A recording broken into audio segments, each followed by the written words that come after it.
mother, do you realize the importance of the responsibility resting upon you? Do you realize the necessity of guarding your children from careless, demoralizing habits? Welcome to Kaalamang Pangkalusugan. Good afternoon, Doc. Good afternoon. And good afternoon po sa atin pong mga manonood. Tama po kayo ng pagkakadinig. Sa atin pong mga magulang, mga ate at kuya, mga lolo't lola. Ano po kaya ang atin pong kahalagahan o ang atin pong papel sa buhay po ng atin pong mga supling o atin pong mga nakababatang mga kapatid at anak? Kaya sa atin pong pasimula, tayo po ay manalangin sa pangunguna po ni Doc Tang. Our loving Heavenly Father, we want to thank you again for this very special Sabbath that we are able to continue this very special work, especially giving educations in the area of healthful living. We pray, dear Lord, that your blessings and your guidance, wisdom that we need, so that we'll be able to deliver it in a proper way. Forgive us for all our sin. Bless all the leaders and pastors and the crew of Kaalamang Pangkalusugan to be a blessing, dear Lord, to people who are viewing our program. Thank you so much, dear Lord, for everything, and thank you for your love. In Jesus' name we pray. Amen. Amen. Salamat po, Doc. Sa ating pong mga manonood ngayon, isa na naman pong panibagong topic ang ating pong pag-uusapan. At nais po naming batiin ang ating pong mga kaibigan na nanonood po sa atin at patuloy pong tumatangkilik ng kalusugan regarding nga po sa 8 laws of health. Kaya mga kaibigan, pag-uusapan natin itong tanong nga po ng marami na atin pong mga magulang, sa atin pong mga nanay at tatay, ano nga po ba yung kahalagahan ng atin pong existence dito po sa mundo para po sa atin pong mga anak. I would like to share with you counsels on health. Allow your children to form only such associations as will have a right influence upon their characters. Do not allow them to be out in the evening unless you know where they are and what they are doing. Instruct them in the principles of moral purity. I will devote my time and my thoughts to acquiring a fitness for God's service. I will close my eyes to frivolous and sinful things. My ears are the Lord's, and I will not listen to subtle reasoning of the enemy. My voice shall not in any way be subject to a will that is not under the influence of the Spirit of God. My body is the temple of the Holy Spirit, and every power of my being shall be consecrated to worthy pursuits. Ang ganda, ano po? Sa atin pong mga manonood, Doc, dito natin talaga maiintindihan kung paano natin magagabayan at paano tayo magagabayan ng banal na espiritu regarding po sa atin pong mga tinuturuan na mga kabataan o ng mga maliliit na bata. Di ba, Doc? Actually, napakahirap na topic to dahil siyempre bilang magulang, ako mismo yung nakakaalam na hindi ganun kadali ang gawain ng maging ama at ina. At ito yung tinatawag na pinaka-sulimni na ministeryo na dapat ay mauna sa iyong sariling pamilya. Kung pagkaminsan nga, sobrang nating binibigyan ng tuon yung mga napakaraming mga ministry, pero kung pagkaminsan, baka yung mismong pamilya natin ang ating napapabayaan. Timo si Ellen G. White, di ba, during her time. Talagang bukod siya maraming sinusulat, pero naibigay din niya yung tamang halimbawa at pagtuturo sa mga anak niya. Kaya ang napakagandang blessing sa kanya, lahat sila ligtas. Amen. Walang naiwanan, parang si Noah. Si Noah, napakagaling na preacher to eh. Pero bakit magtataka ka? Pamilya lang niya yung nadala niya. Totoo. So ibig sabihin, yung family mo ang unahin mo. At yung family mismo ang magbibigay ng blessing sa maraming mga tao. At kung lahat ng pamilya ay pare-parehas ang panuntunan sa bawat sambayan, automatic na yung pinag-usapan ditong ministeryo yung halimbawa na anong larawan ng pamilyang yan ang kanilang nakikita sa kanilang ginagalawan. Katulad ni Adam and Eve. Isipin mo si Cain. Isipin ba nila na magagawa ng anak nila yan? And that's the main point. Dahil dito sa pinag-uusapan natin, mga magulang, dahil our topic this afternoon is going to be about the keys for longevity or keys to longevity. Bakit? Pinag-usapan natin nung mga nakaraang episodes, yung hypertension, yung diabetes, yung iba't ibang mga matagal ng mga karamdaman na hindi natin mapuksa. Hindi natin mapuksa kasi nga tayo mismo yung gumagawa ng paraan para hindi yun huminto. Tayo mismo yung gumagawa ng paraan para yun ay magpatuloy sa ating buhay. Kaya in this topic, this episode, tayo ay mag-uusap tungkol doon sa paano ba natin malalaman yung mga sikreto para mas humaba yung buhay natin at para mas maihanda natin itong katawan natin, yung spiritual na buhay natin, yung physical na pangangatawan natin sa atin pong paghihintay sa ating Panginoon. Pero bago yan, no, sa ating mga manonood, nais lamang po naming batiin ang ating pong mga kaibigan katulad po ni si Sister Virgie Santos ng Sembo Makati. Alam mo, Doc, si Sister Virgie Santos ay from the women's ministry ng FABAC. Makati, yan, tama, Makati.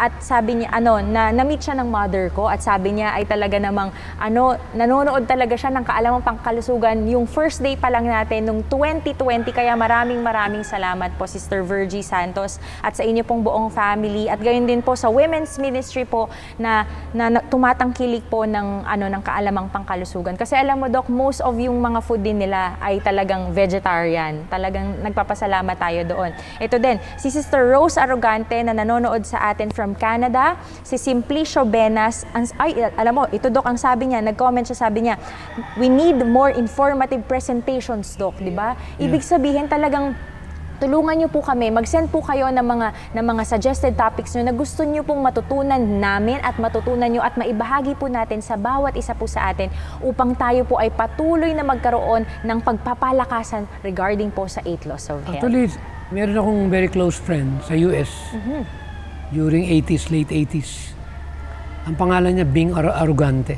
Anak siya ni dating Union President, Pastor Arrogante. Yung barkada ko noon sa Amerika. Oh. Yeah. Kaya naka-apelido niya. Ayan, naalala anyway, mo, Doc. kung kamag-anak man niya, si Bing Arrogante, ay binibigay namin ng pagbati sa mga Arrogante family. Yan.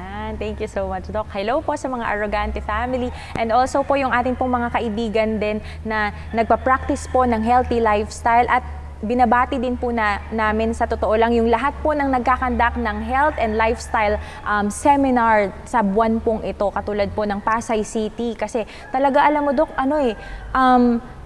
iba't ibang mga programs na talaga yung nangyayari sa atin, lalo na yung mga crusades na talagang may mga health lectures because this is the right arm of the gospel.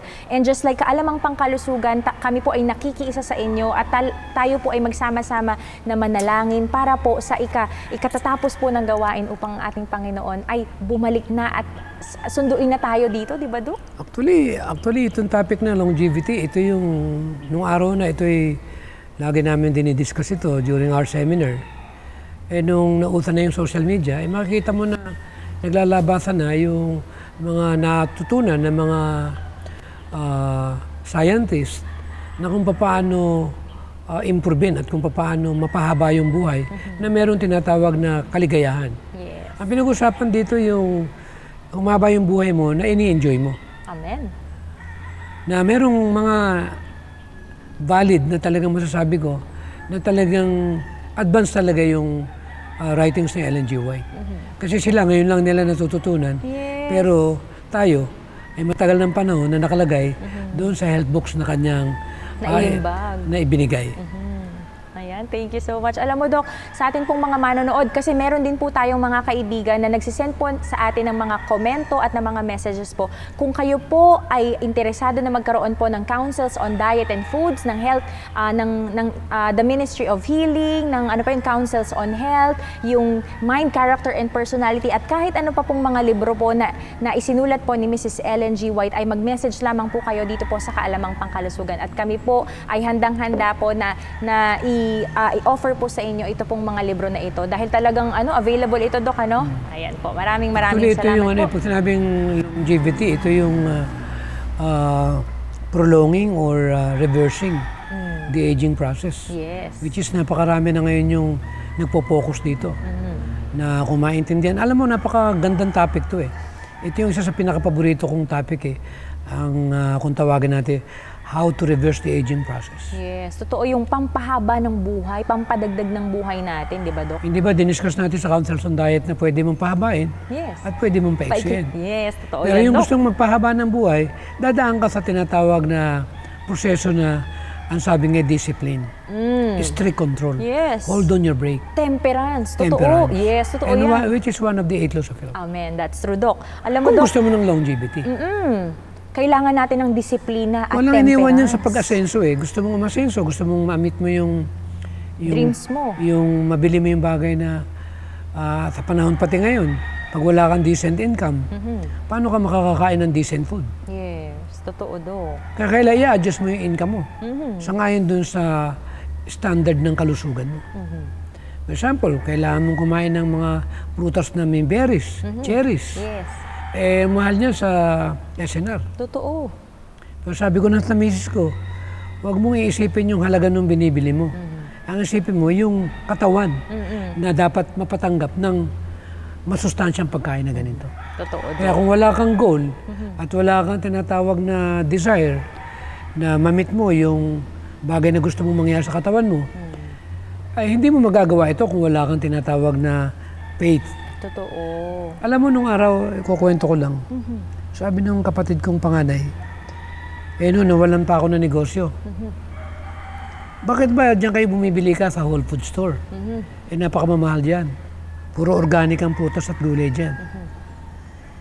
Ako naman, panahon ko nung kahit konti lang yung pera ko, ubusin ko talaga pagdating sa alam kong maganda sa katawan ko. Alam mo, nung ganun ang pananaw ko sa buhay ko, pinaasenso ako ng Panginoon eh. Amen. Binigyan niya ako ng paraan ko paano dagdagan yung income ko eh. Kaya the more na tinitipid mo yung sarili mo sa kalusugan, the more kang maghihirap. Totoo. The more naman na pinapalusog mo yung katawan mo, lalong lumilino yung utak mo kung ano yung dapat na gawin mong negosyo para ma-maintain mo yung pagkain na kailangan ng kalusugan mo. Amen. Ang ganda doon, no? Ang ganda, Dok, nung sinabi mo, no, yung point mo sa atin pong mga manonood. Kasi ito po, hindi natin dapat tinitipid yung katawan natin, di ba, Dok? Kasi this is the temple of the Holy Spirit and the Holy Spirit is who? He is part of the Trinity. God the Father, God the Son, and God the Holy Spirit. Kung titipirin natin itong katawan na to at kumbaga pagdadamutan natin or yung kakurampot, parang kaunti lang, di ba? Yung kaunti lang yung ibibigay natin na Yung pag-aalaga. iba naman, magluluto ng marami-rami sa almusalan, yung tira doon, yun ang tanghalian. Oy, totoo din yan, Dok. Talagang yung kumain ka kinain mo ng ganung almusal, magagalit yung tiyan mo. Sasabihin na, ano na naman, yan na naman. Totoo, Dok. Kahit nga ang saging, Dok, di ba? Kung puro saging Talagang na lang, di ba? napaka-importante na pipiliin mo talaga yung kakainin mo. At yan yung naging priority ko sa pamilya ko. Na pagdating sa pagbibili ng mga alam kong masustansyang pagkain, talagang go ko dyan. Kahit anong supplement pa yan na alam ko na maganda, talagang hindi ko tinatanong kung ano man yung budget niyan. Yun yung advantage ng asawa ko. Basta sa kalusugan, talagang 100% yung support ko. Amen. Ang sarap nung ganun, Dok, no? Kasi yun sa atin pong mga manonood, iba po talaga kapag pinag-ingatan po natin itong templo ng banal na espiritu, yung kalusugan natin, parang sa investment. Kung maganda yung pinag-investan natin, katulad ng katawan natin, aani tayo ng magandang investment, ng magandang produkto or magandang income. Parang Kukunin ganun, lang Dok, ng diba? hospital yan eh. Pag nagkasakit ka eh, sayang lang yung inipon mo eh. Yes. Parang nag-ipon lang tayo para sa Tulad nga kanila. yung Science of Nutrition, nung napag-aralan ko to, sabi ko napakarami mga tao na walang alam sa bahagi ng nutrition. Kaya nga, yung mga nakarang episode natin, yung bahagi ng essential amino acid, anong ginagawa nito sa katawan para i-repair ang mga damages at para mag-regenerate ng panibagong organ. At pagdating naman dun sa ating mga minerals na alam din naman natin, talagang napakalaking tulong yan sa heart. Yes. Malaking tulong yan sa buto. malaking tulong yan sa ating balat. At lahat na. So ang point dito, hindi tayo po pwedeng mabuhay na wala tayong pang-araw-araw na ipapalit doon sa ating pagpapalit ng ating organ. Kasi nagpapalit ng organ eh. Yes. Hindi naman po pwede. Parang buko yan, puputulin mo, haba, puputol, haba. Tuloy-tuloy lang. Kaya yun yung point na napakaganda nating maintindihan. Dok, may tanong ako sa ating pong mga manonood. For sure, isa to sa mga katanungan nyo, nakakapagpaikli ba, Dok, ang stress ng buhay? Number one. Yan ang number one killer actually. Kaya nga naging demand ngayon ng ano eh. It's a multi-billion dollar ang antidepressant medication. Kaya kung hindi natin alam handling ng stress, alam ko lahat naman tayo eh, meron ito. Wala naman pwede magyabang na siya walang stress. Lahat tayo entitled dito. Sabi nga ng iba, ang taong walang stress, dapat 6 feet below the ground na. Pero kailan, alam mo lang handling ito. Yes. Ang mabigat dito, yung kung paano mo handling yung stress sa tamang paraan. Totoo. Kaya meron tinatawag na bad reaction eh, yung negative reaction. Yes. Yung meron ka na agad reaction, wala pa naman yung kumbaga sa ating pong mga manonood kasi kaya ko po naitanong yun kay Doc kasi madalas at maraming bagay po na nangyayari sa ating pong kapaligiran. And one factor is yung reaction natin doon sa example, kung anong sinabi sa atin, paano sinabi sa atin. Kasi meron tayong double use na tinatawag, kunyari, di ba? Yung sino nagsabi, who, di ba? Who said it, tapos how he or she said it. Kasi pag minsan, andun agad yung negative reaction natin. Ang mabigat doon yung kinuwento ka, na alam mong hindi totoo. Totoo yan, Dok. Nako. Ay, nako, napakasakit nun. For sure, marami sa ating mga manonood. Kung totoo di okay naman. Tiisin mo na, guilty ka. Oo. Pero ang mahirap yung... Hindi totoo. Yung hindi totoo, ang tawag marites. Nako, ayan na. Marami iba, pag kinuwentuhan, akala totoo na yun. Hindi nila alam, may dagdag. Totoo yan, Dok. Kaya napakahirap talaga, Dok, sa atin pong mga manonood. Hindi po madali yung reaction natin sa stress. Kaya kailangan pag-ingatan natin. We need to think positively. That's why we have a God who is very optimistic. Napaka-positive ng ating Panginoon. Alam mo yung word na cannibalism? Oh, ano, Dok? Itong si Pastor Christian, ang ganda nung pagkakapaliwanag niya doon sa kasalanan ng pagiging marites. Pag palang isang tao ay kinakatay mo ng talikuran, cannibalism pala yan. Parang kinakain mo yung taong yun. Oh. Kaya pala malaking kasalanan pala yung buhay ng may buhay eh. Parang nagiging natin. Cannibalism pala yun. Meron siyang pinigay na napakagandang presentation tungkol dyan. Kaya nakakatakot din pala yun. Hindi pala biro. Ibig sabihin, Dok, hindi lang pala yung actual na kinakain mo yung tao.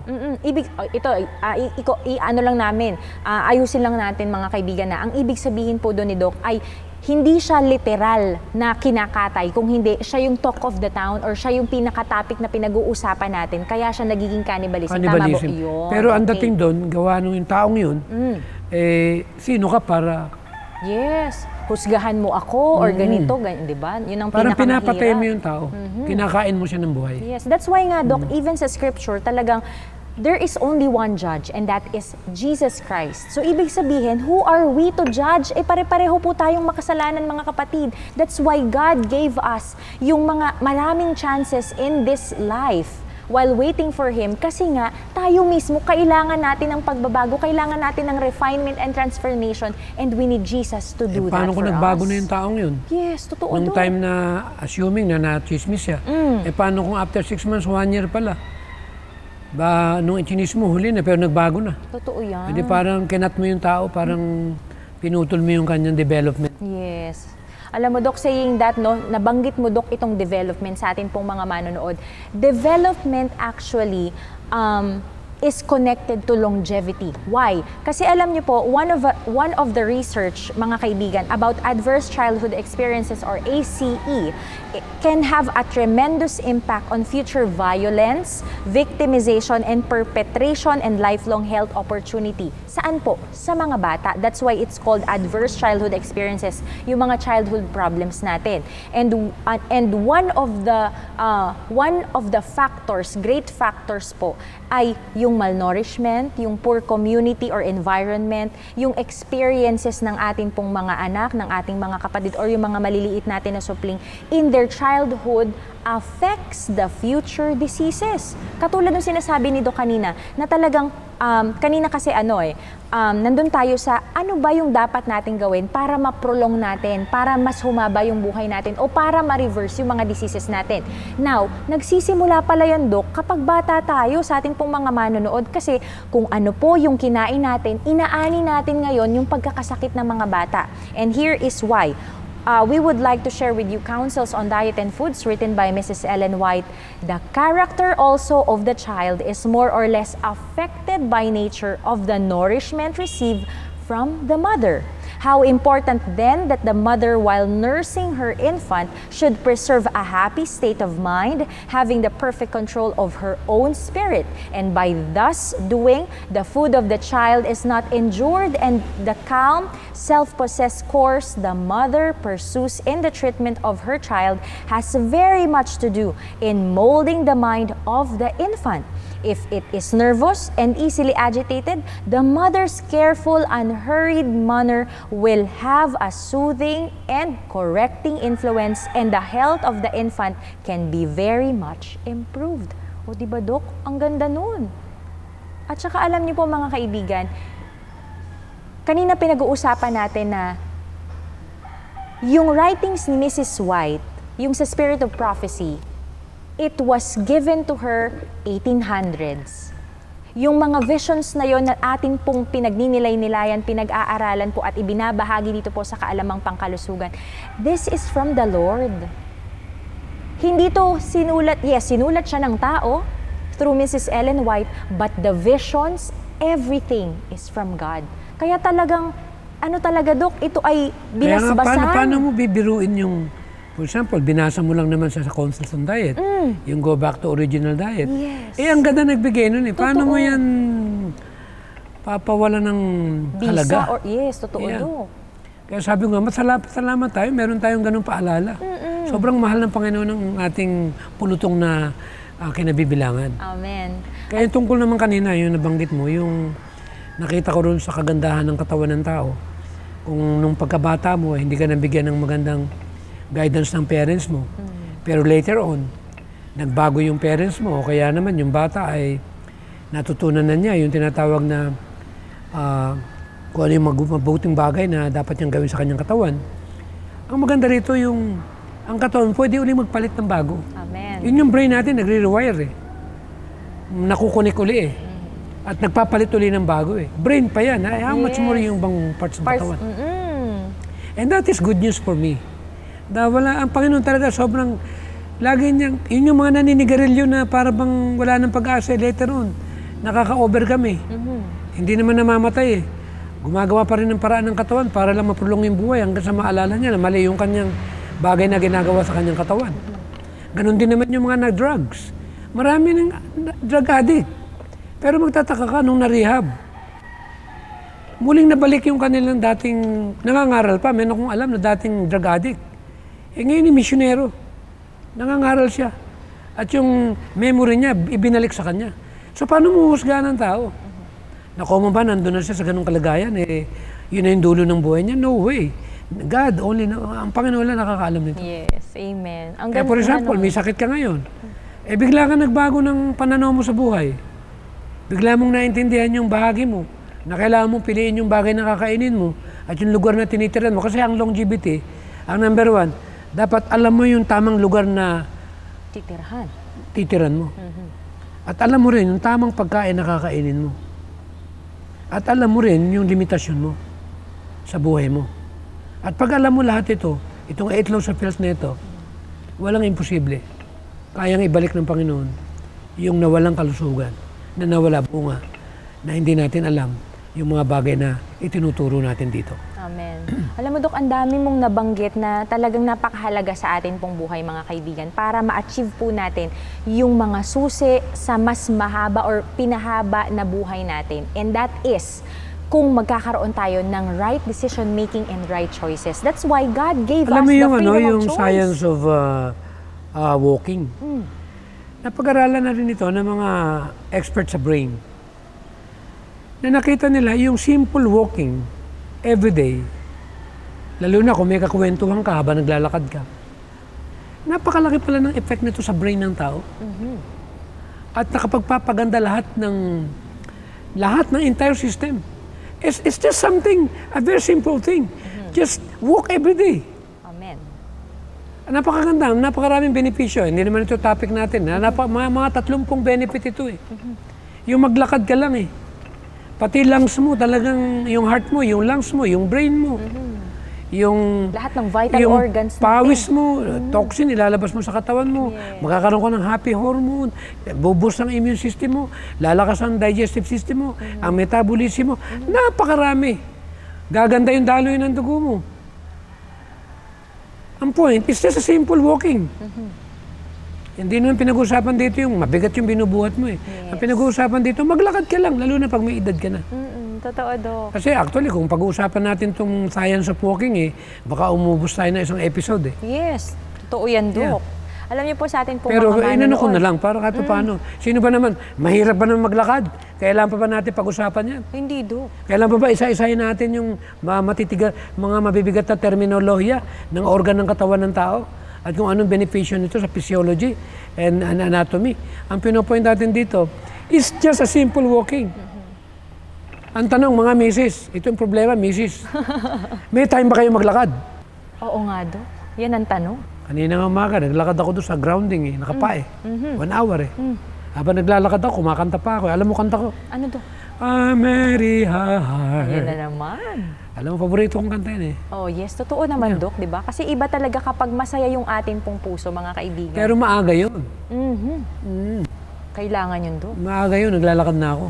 Alam mo, Dok, nabanggit mo itong mga susi para magkaroon tayo ng magandang health, ng magandang kalusugan. And that is Kasi one of longevity that. pinag-uusapan Yes, natin. Part ng longevity ang walking. Totoo, Dok. Kaya alam mo, Dok, kasi pinag-uusapan natin itong longevity. And, you know, there is this one doctor who actually published a randomized clinical trial about the use of advanced imagery scans to show coronary artery disease could be reversed. Kasi nung mga past episodes natin, mga kaibigan, we talked about reversing diabetes and hypertension. We also talk about yung paano natin mapapangalagaan yung atin pong brain. So here, with nothing more than diet, exercise, stress reduction, and social support ang sinabi niya. And who is this doctor? This doctor is an internal medicine specialist, a professor of medicine in the University of California, and he is Dr. Dean Ornish.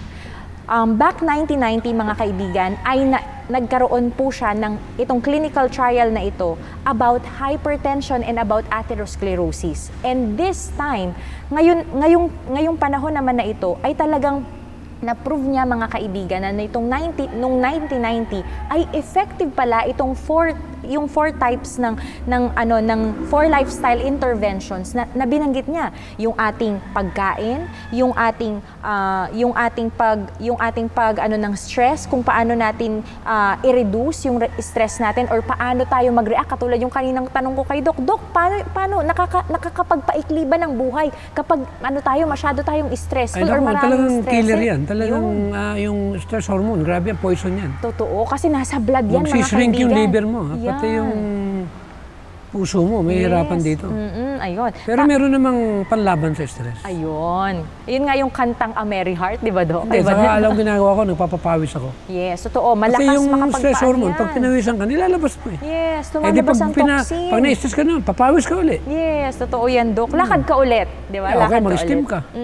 Tapos inom ka ng tubig, anti-stress din. Yes, that's right. At ito po, mga kaibigan, from Preventive Medicine Research Institute, which is a non-profit institute of Dr. Ornish, how to prevent Alzheimer's disease. Kasi pinag-uusapan natin, paano ba tayo magkaroon ng pwedeng prolong ng memory natin, magkaroon tayo ng longer span ng life natin, and to meet Jesus na hindi tayo nagkakaroon ng sakit at hindi tayo nawawala ng buhay. According to Dr. Ornish, he is trying to do for the brain what he did for the heart.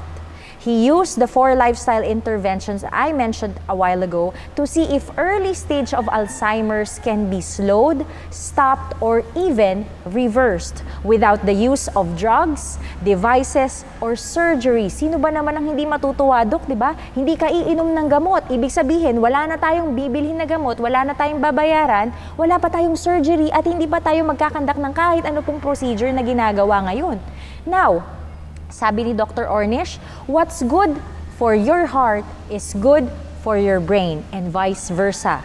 And prior to studies have shown moderate changes in lifestyle can slow the rate of progression of dementia and Alzheimer's. So my hypothesis, according to Dr. Ornish, is that more intense lifestyle changes could stop or even reverse the decline. So yung kaninang binanggit pala ni Doc ay talagang importante at mahalaga yun sa atin pong daily activity. Dahil nga ang paglalakad, Doc, ay nakakapag-release ng ating stress hormones. Pero ang diba, number Doc? 1 doon, yung may God ka. Totoo yan, Doc. Kasi pag Yung may Panginoon faith. ka, kahit stress ka may Panginoon ka naman. Sabi nga, come unto me, all ye that labor Yes. and have heavy laden, di ba? And I will give you rest. Amen. And at the same time, gawin yung part mo. Siyempre, nandun pa rin yung, kunyari, meron kang anak na medyo matigas ang ulo. Siyempre, stress yan. Yes. Manalangin ka sa Panginoon, tulungan ka. At the same time, magpapawis ka rin. Yun, totoo Huwag naman yan. yung puro dalangin na lang. Tapos kumain ka ng mga pagkain maganda sa, katulad for example ng pipino juice. Natural coolant siya. Yung mga green leafy vegetables O too. yung mga juice na birding gulay, ang ganda sa brain yan. Yes. Talagang ang utak mo, i-regulate yan. I-align yung mga disalignment yan. That's true. Kaya yung mga point na kailangan natin, alam natin both. Yes. Pero iba talaga yung kinakain mo plant-based. Ibig sabihin yun ang galing sa ground. That's true. Kasi walang walang iiwan ng mga Residue, residue o mga toxin. yung mga bagay na alam mong hindi maganda sa katawan. Kaya pag pinag-usapan tong healthy lifestyle or longevity, lagi nating isipin na it is really a choice. You can choose to be healthy, Yes. which is your right, given right, Yes. provided na tayo mismo na rin yung makikiisa doon sa plano ng Panginoon. Amen. Alam mo, Dok, gusto ko lang dagdagan sa atin pong mga manonood kasi for sure, meron kayong mga katanungan. Maglalakad lang ba kami? Dok, maglalakad lang ba kami? Paano kapag meron na akong rayuma? What if I have arthritis? What if masakit na yung sakong ko, yung aking ankle? Ganun lang ba yung gagawin natin? Mga kaibigan, another study says that useful exercises should be done to avoid and reverse Alzheimer's disease or dementia. Kaya po, ang kailangan natin, yung useful exercises katulad ng gardening. Mga kaibigan, kung meron kayong ganitong scenery or kung meron kayong ganito sa inyo pong mga tahanan, pwede po tayong magtanim, pwede tayong magdamo, magtanim, mag-harvest tayo ng ating pong mga tinanim, 'di ba? Iba po kapag meron tayong ganitong klase pero na kung nasa Metro Manila ka at Ay, wala naku, ka ayan ng na taniman, naman. naka-apartment ka, totoo yan. naka-condo ka, pwede naman, kumuha ka ng paso. Ayun. At doon mo itanim Yung mga mga buto-buto at mga sanga-sanga na gusto mong palaguin sa ating mga manonood.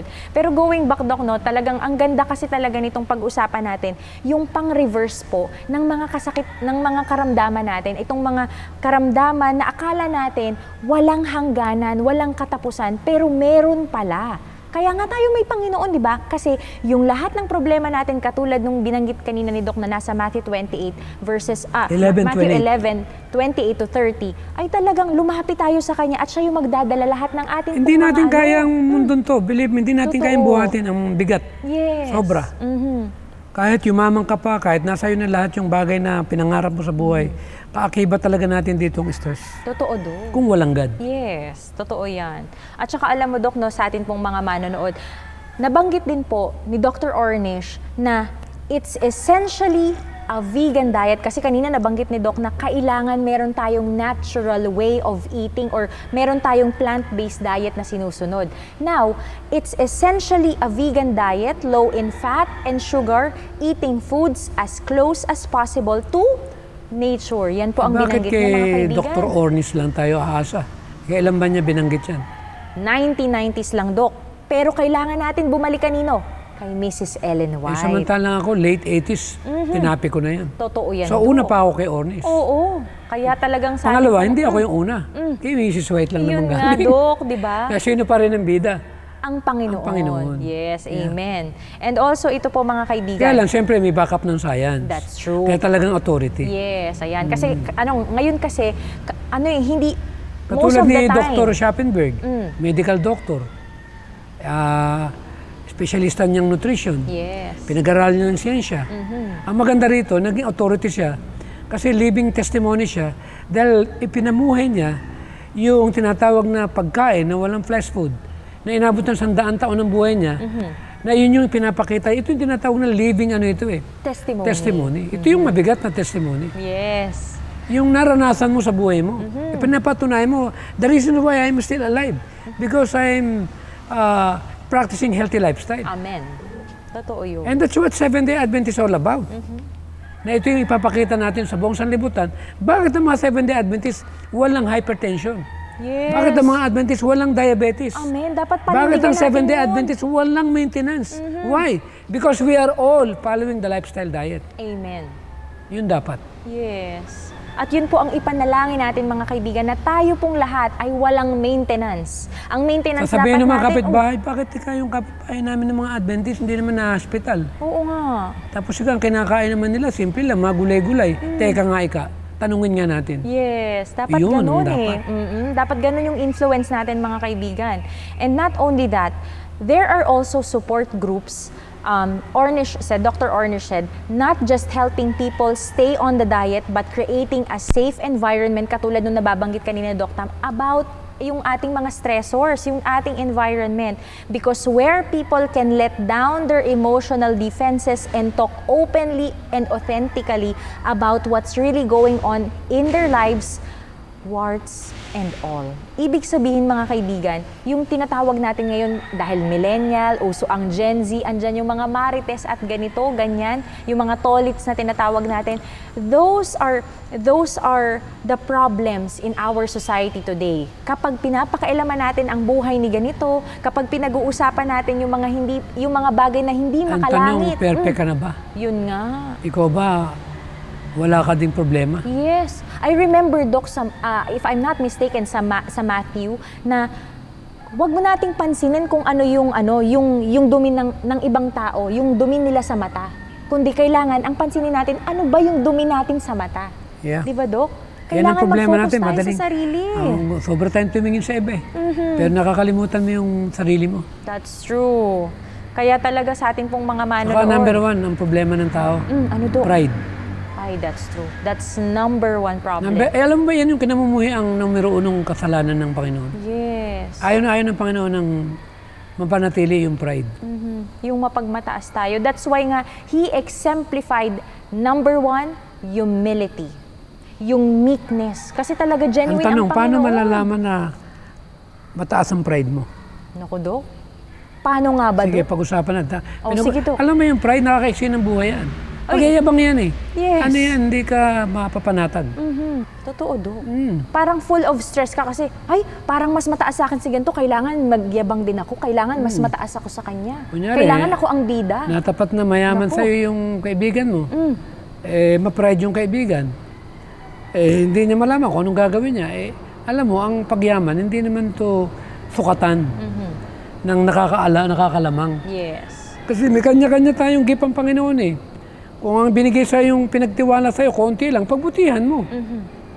Mahirap, pinagtiwalaan ka ng konti, hindi mo pa ginamit. Oo nga. Hindi yung Doon point tayo natin dito. Huwag na tayo magtinginan. Kumbaga sa iglesia, yung topic natin nung mga nakaraang Sabado, Yes. may kanya-kanyang binigay na talento. May kanya-kanyang katungkulan na binigay. At i-appreciate natin kung ano man yung mga maipa-participate o magagawa ng bawat kapatid natin. Huwag na tayong magtinginan at magkaroon ng pagmamahalan at pagkakaisa. Kaya pag pinag-usapan natin yung pagkakaisa, ito yung iniintay ng Panginoon sa iglesia. Na pag nagkaisa ang mga miyembro, darating ang Panginoon. Amen. Alam mo, Doc, no, ang dami nating mga pagsubok dito po sa mundo. And God allows it mainly because or for the reason of He wants us to exercise our faith. He wants us to exercise the fruit of the Holy Spirit that is already inculcated in our lives. Kasi importante yun, Dok, di ba? Yung nasa Galatians chapter 5 verses 22 to 23. Napakahalagang bagay na i-embrace natin, yakapin natin at ipagdasal natin na magkaroon tayo ng fruit of the Holy Spirit. Dahil yun dapat, yung baon-baon natin, paakyat dun po sa langit na bayan na inihanda po sa atin ng ating pong Panginoon. And going back dun, Dok, sa mga study, no? Kasi alam niyo po mga kaibigan, those people are 3 to 10 times more likely to get sick and die prematurely from pretty much everything. We're talking about stress here. When compared with people who say they have a sense of love, connection, and community. And another thing, in the last 2 decades in this study, the research has shown the same 4-part program that can lower blood sugars and heart disease risk for patients with diabetes, reduce prostate cancer cell growth, improve depression within 12 weeks, reduce bad cholesterol by an average of 40%, and more. Pero going back, ito po yung mga pinag-aaralan natin sa Councils on Diet and Foods. Ito po yung mga bagay na nababanggit namin dito ni Doc Tam na mga patotoo na even without this study, it was decades talaga, millennium na, di ba, Doc? Na talagang napag-aralan at ibinigay mismo mula sa ating Panginoon through Mrs. Ellen White, ang kalusugan, ang 8 utos ng pangkalusugan na kailangan po nating yakapin. Katulad, for example, yung pinag-usapan natin yung stress. Maraming bumibili ng mga anti-stress, antidepressant. Ay may binigay naman si Ellen, ang Panginoon, kay Ellen G. White. Alam mo yung Hope Tea, antidepressant ito, marirelax ka. Yes. Pero wala siyang stimulating effect. Just imagine that, nagbigay ang Panginoon ng ganung uri ng tea. Hindi lahat ng tea masama. Katulad ng valerian tea, chamomile tea. Ito yung mga 2 hours bago matulog, iinom ka nito. Siyempre, pinag-uusapan natin yung longevity. Kailan maagang tulog mo. Kunyari, matutulog ka ng alas 8 o 8:30. Mga 6:30, uminom ka ng valerian tea o ng Hope Tea para relax ka. Amen. So, isa yan sa pamaraan. Siyempre, kung pagkaminsan, kaya tayo nagkakaroon ng problema sa ating kalusugan, kasi isang topic uli ito, itong insomnia. Siguro, bigyan natin ng daan ito. Nang insomnia, ito yung napakatinding problema ng lahat, halos ng tao sa buong mundo. Na kung pagkaminsan, konti lang yung nagbibigay ng focus dito, pero napakalaking damage ang gagawin nito sa katawan ng tao. Kaya yung hindi tamang pagtulog sa gabi, ito yung number 1 na pinanggagalingan ng lahat ng uri ng karamdaman. Kaya kung tayo may mga karamdaman, dapat nating maintindihan ano ba yung pamamaraan para tayo ay makatulog ng maayos na wala tayong ganung uri ng pinagdadaanan. Amen. Alam mo, Dok, ang ganda nung mga ibinahagi mo sa ating pong mga manonood. Siguro topic natin itong insomnia eh. Yes, sige, Dok. Yung i-detail natin ng todo, kung ano yung cause nito. Yes, kasi At madami ano yung yan. paraan para makatulog tayo. Yun, kasi for sure yung ating pong mga manonood, marami po sa inyo ang mga nakaka-relate. Kasi ako pag minsan, Dok, nahirapan din ako. Kasi longevity, paano ka magkaroon ng longevity kung puyat ka ng puyat? Yes, that's true. Oh, yun ang problema ng mga kabataan ngayon. Lalo na yung mga nagtatrabaho na panggabi. Yung circadian cycle, binabaliktad nila. Supposed to be gabi. Pag pala gabi, ibig sabihin yan, turn off na. Yes. Hindi ka na po pwedeng, ang ilaw kasi pag maliwanagan, talagang hindi ka makatulog. At pagka dumilim na, ibig sabihin yan, Panahon na para magpahinga para magpahinga ka, kaya huwag mo nang ilawan. Yes. Talaga yung kuryente, kamahal-mahal pati. Totoo, Dok.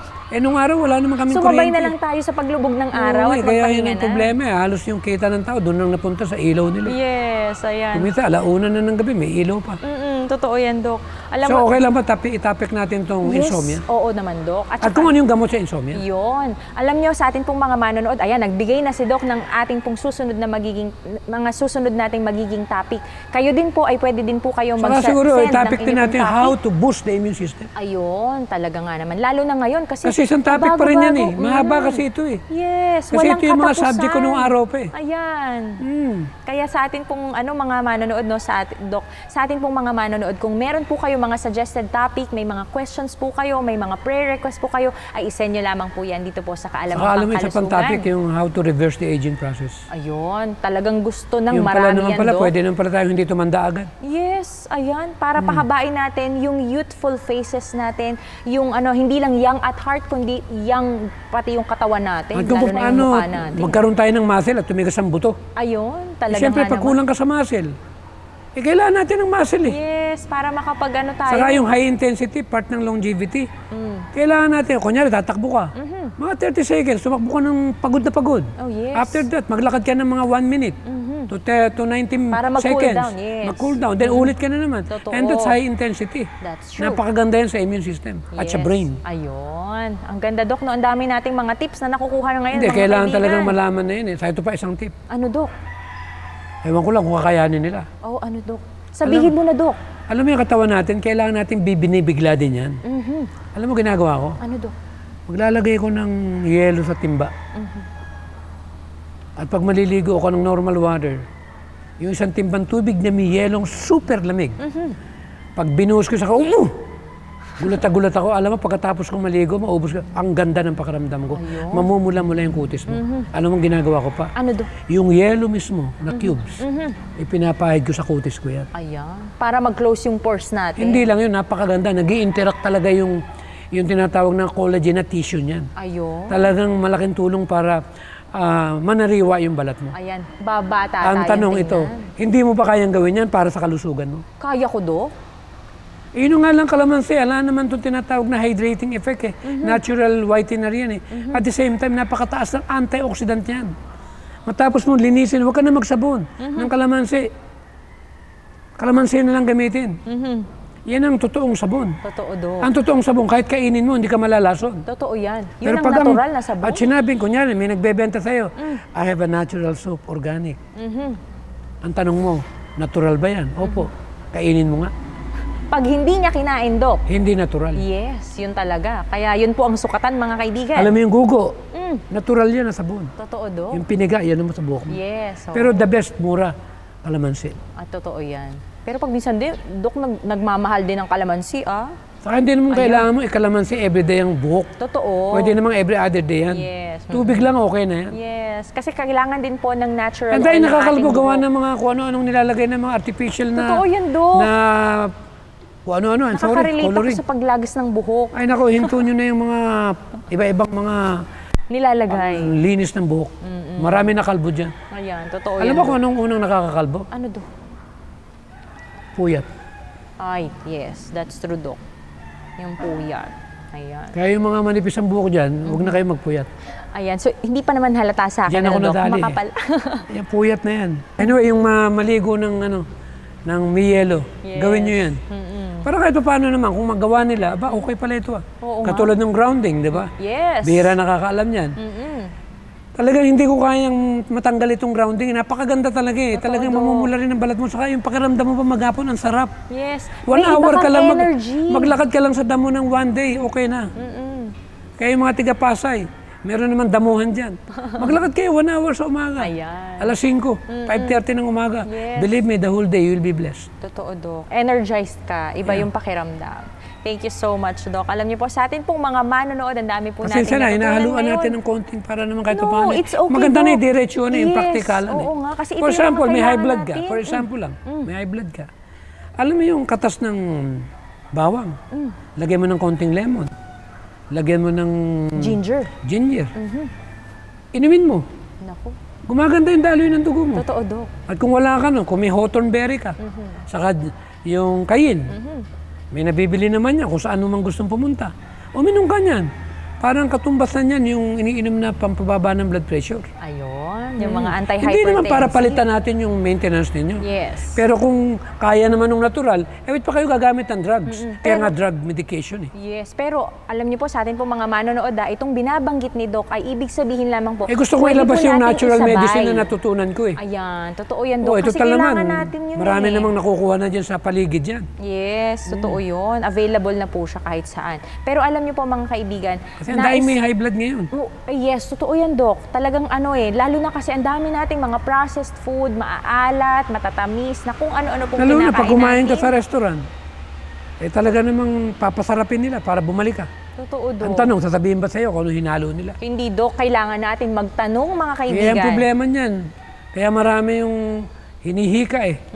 Pag ang mga may akong kilalang doktor ito. Expert siya mag-opera ng puso. Pumunta ng Scotland yata yun. Napakain sa restaurant. May asthma. Inatake, namatay. Nako. Kaya may mga asthma, huwag kayong kakain ng hindi nyo sigurado. Paano kung may MSD? Wala kayong dalang, nalimutan nyo yung nyo, pang emergency. Yes. Patay ka. Hindi biro yan. Kaya ako sa totoo lang, takot akong kumain sa Yan na talaga, mahirap na kasi hindi mo na alam eh. Kahit ako din eh. Sa atin pong mga manonood, alam niyo po, ang ganda po nitong pinag-uusapan natin kasi mahabang topic actually ito. Itong pagpapahaba at paano natin i-reverse ang atin pong mga karamdaman. At paano Pero yung natin binanggit ni pahahabain Dr. ang Onis buhay. kanina, yung talagang pag kinunbayan mo yung exercise Yes. at vegetarian, tamang pagkain. Yes. Alam mo, meron akong mga bisita, mga medical doctor na sa kulang 100 sila na nagpa-practice ng lifestyle medicine. Ito'y mga kasama ni Dr. Mañez. Nagkaroon sila ng time para dito matulog sa Antipolo. Nakita nila yung breakfast ko. Nakita nila, meron akong 2 baso ng lemon water. Meron akong green juice. At meron akong buko juice, 4 na baso yan. Habang nag-grounding ako. Nung matapos na yun, tapos na ako mag-exercise, mag-grounding, after 30 minutes, nag-almusal ako. Ang almusal ko ngayon, smoothie. Ayun. Na raw. And then nag-gym pa ako. So yun lang yung pagkain ko. Pero ang tanong, alam ko na totoo, yung pumasok sa katawan ko. Yes. So ang sabi ko sa kanila, i-try nila at napakalaking tulong. Kasi kailangan natin i-hydrate ang katawan eh. Kaya kayang-kaya, mahirap bang magtimpla ng 2 basong kalamansing tubig? Hindi, Kung Doc. wala kang lemot na mamahalan ka, di kalamansi. Mahal ba yung 1 basong buko? Hindi, Doc. Di lagay mo ron. Sobra pa nga sa meron isang kang baso konting yung isang saluyot, buo. juice. O meron kang talbos ng kamote. I-blend mo. Lagay mo ng konting pinya o may green juice ka na. O yun yung inumin mo sa umaga. O and then later, kung gusto mo magkamote, magsaging. Na para may karbo ka. Kung ano man yung sa tingin mo na hindi naman masyadong maaano yung katawan mo. Simple lang naman ang pagkain, hindi naman to kailangan nating pahirapin. Yes. Alam mo, Doc, ang dami niyo pong nabanggit na talagang mga tips na atin pong talagang nakuhang aral ngayong araw pong ito. At sa atin pong mga manonood ay nais po naming ibahagi po sa inyo sa atin pong pagtatapos ang nakasulat po sa Counsels on Health. As a means of overcoming prejudice and gaining access to minds, medical missionary work must be done, not in 1 or 2 places only, but in many places where the truth has not yet been proclaimed. We are to work as gospel medical missionaries to heal the sin-sick souls by giving them the message of salvation. Mga kaibigan, tayo po ay magtulungan upang magkaroon po tayo ng mas mahabang buhay at mas mahabang panahon sa ating pong paghihintay sa ating pong Panginoon. Lalong-lalo na kung tayo po ay nagiging isang medical missionary worker ng ating pong Panginoon. Katuwang po niya tayo sa kanya pong sa kanya pong layunin na makapagbigay po tayo ng lakas ng loob at ng tibay ng loob habang naghihintay po sa kanya. Kaya sa ating pong pagtatapos, tayo po ay manalangin. Dakila po naming Ama, Diyos na makapangyarihan po sa lahat, Lubos po ang aming pasasalamat at binabalik po namin ang papuri sa inyo pong dakilang pangalan. Salamat po, Ama, sa walang sawang mga paalala na ibinabahagi niyo po sa amin. Salamat po sa mga pangako ng pag-ibig at mga paalala na ibinibigay niyo po sa amin sa Spirit of Prophecy at gayon din po sa banal na kasulatan. Dalangin po namin, Ama, na ang bawat isa po sa amin, mga manonood ng Kaalamang Pangkalusugan, ang lahat po ng mga taong nanonood ngayon at lahat po ng mga nakikinig, ay hipuin niyo po ang aming puso't isipan na maging kaisa po kami upang mapalagana po at maibahagi po namin, Ama, ang 8 laws of health. Alam po namin, Ama, na kayo lamang po ang makapagbibigay po sa amin ng lakas ng loob, ng tibay ng loob at ng magandang pangangatawan kung kami, Panginoon, ay magpapasako po sa inyo at kung kami, Panginoon, ay may layunin na maging kaisa po ninyo na maibahagi po ang ganito pong klaseng paglilingkod tungkol po sa kalusugan. Basbasan niyo po ang bawat isa po sa amin ng karunungan, ng katalinuhan at higit po sa lahat ng banal na espiritu, ng lakas upang kami, Panginoon, ay magtumibay hanggang sa inyo pong pangalawang pagdating ay masumpungan po kami, Panginoon, na nagtatapat at naglilingkod po sa inyo. Dalangin po namin ang lahat po ng may mga karamdaman, ang lahat po ng nasa banig po ng karamdaman sa mga ospital, sa kanila pong mga tahanan, at lahat po ng mga nakakaranas ng mga karamdaman, Panginoon, tungkol po sa kung may ubo po sila, may sipon dahil po sa pabago-bagong klima at sa mga bagyo, Panginoon, na amin pong pinagdaanan. Dalangin po namin, Ama, na kami po ay palakasin nyo hindi lang po sa mental, hindi lang po sa pisikal, kundi sa espiritual. Alam po namin, Ama, na ang inyo pong pagbabalik ay malapit na. At dalangin po namin, Ama, na kami po ay maging isa sa mga makakasama nyo dyan po sa langit na bayan na inyo pong inihanda sa aming lahat. Ito po ang aming hiling at dalangin sa matamis na pangalan ni Jesus. Amen. Amen. Mga kaibigan, muli po kami po ay nagpapasalamat sa inyo pong pagsama po sa amin sa isang oras na naman po ng pag-uusap tungkol sa kalusugan. Kaya kami po muli ay nanghihingi po sa inyo ng maraming panalangin at pagsuporta. Sa susunod pa rin pong episode ay magkita-kita po tayong muli dito pa rin po sa Hope Channel North Philippines. Ito po si Gladys Panuelos, kasama pa rin po si Dr. Mateo para sa Kaalamang Pangkalusugan.